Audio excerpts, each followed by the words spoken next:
Hello again. This is a brief lecture just over the Lazarus image in the poem, The Love Song of Jael for Prufrock, and then the concluding series of images in the poem.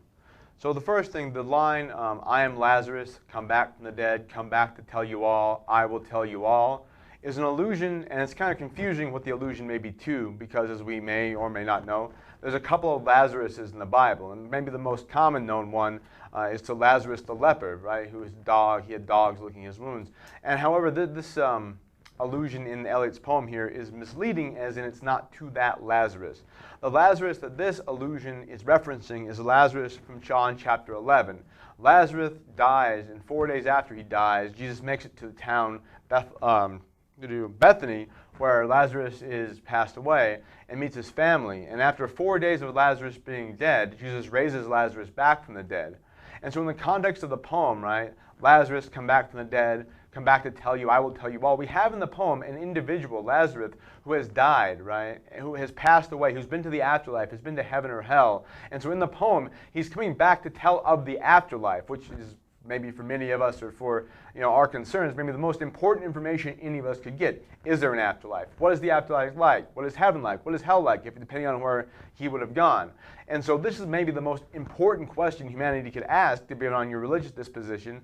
And even in this question, I will come back and tell you all, what if you said, that's not what I meant, that's not what I meant at all, is the response in the poem, which is disturbing, right? Like, why would that question not matter? Like, if you could have the most ultimate question in human existence, right, is there an afterlife, answered, even the person in this poem that Eliot's speaking to, or a speaker speaking to, he fears that would not mean anything to them.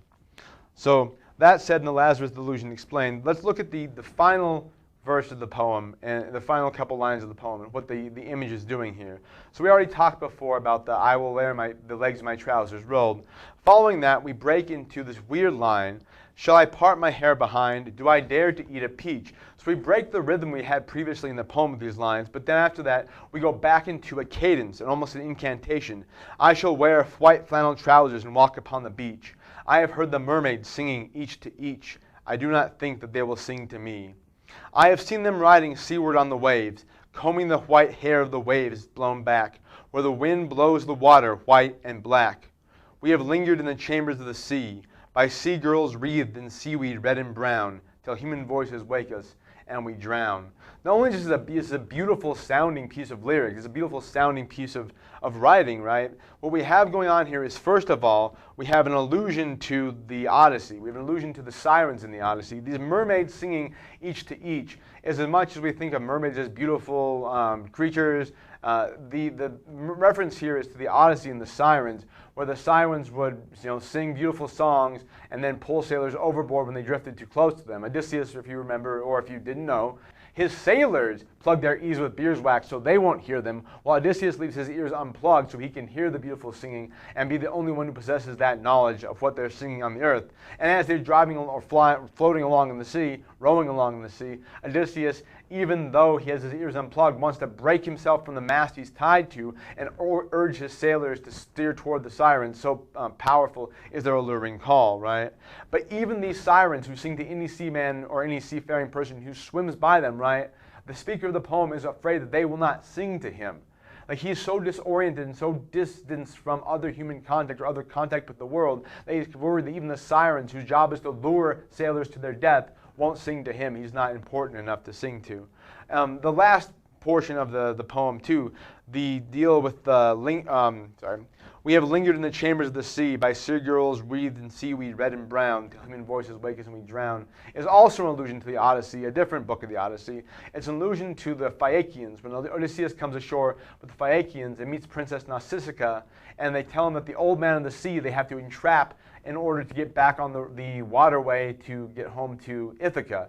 And it's interesting, though, there's a flip of that allusion here. What it is in the Odyssey, they have to, Odysseus' sailors and him have to put themselves in seal skins, lie on the ground, and then make seal barking noises as if they were seals to trick the old man in the sea to come close enough that they can wrestle him. And once he wrestles them, he'll give them the secret to get home. So what's different here is that the wreathed in red and brown, the sailors in Odysseus, right, are wreathed in red and brown here like the sea girls are, but it's not human voices that wake them, right? In the Odyssey, they had to fake seal voices in order to get the god close to them.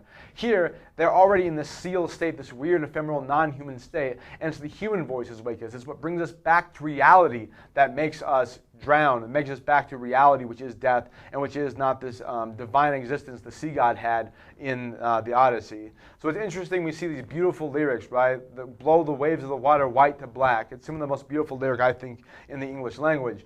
And the image it presents, though, and the allusion to the Odyssey is very troubling again. There's this disconnection with humanity, this disconnection with the material world. And when we come back to the material world at the end of the poem, the human voices wake us and we drown. It's again troubling in this disconnect with humanity itself. And that's part of the modern hyperconsciousness we already talked about earlier on.